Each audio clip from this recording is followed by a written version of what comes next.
Like, you could see the sparks flying the moment they mentioned the multiverse in the Far From Home trailer. It already started, people are already speculating on the future of the multiverse, and including Venom into it. And why now? They technically could, but probably won't. Sorry to put it that way to you, but let me try to explain it. So, things are rather interesting when you open up the multiverse. Anything is possible. Like, Disney could literally come out there now and be like, yeah, those X-Men movies that are going on? Sure. Some of those characters can come over. Why not? Multiverse, right? Hey, those old Fantastic Four? Sure, whatever. Hey, comics now? Maybe someone can jump off the page of the comics. I don't know. They can do it, right? They literally can. The comics certainly have shown that the MCU is one part of the multiverse. That happened during, I think, Secret Origins.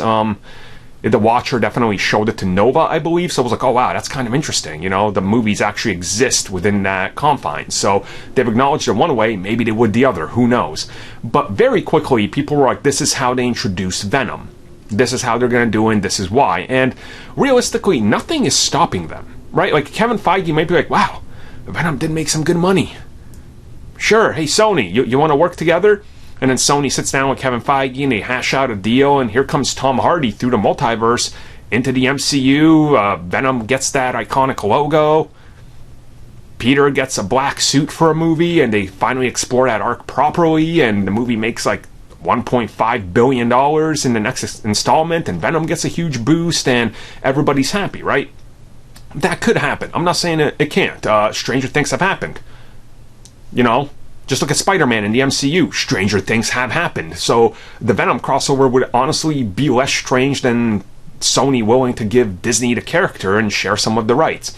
At the same time, that would kind of defeat the purpose of what Kevin Feige and co have done.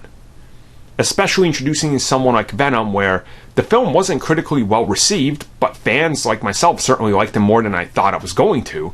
So that kind of brings in this weird, well, yeah, it's part of the MCU, but it's not really, but when he jumps over it is. See, it kind of creates some logistical problems that I don't think they want to deal with. And the moment they already introduced time jumping, alternative futures and alternative pasts with Steve Rogers, then introducing the multiverse in Far From Home, and then on top of that, adding another franchise that's already been established, and then adding maybe like Morbius and stuff, you're just getting a little out of hand there. That's almost like too much to handle, specifically with just Spider-Man.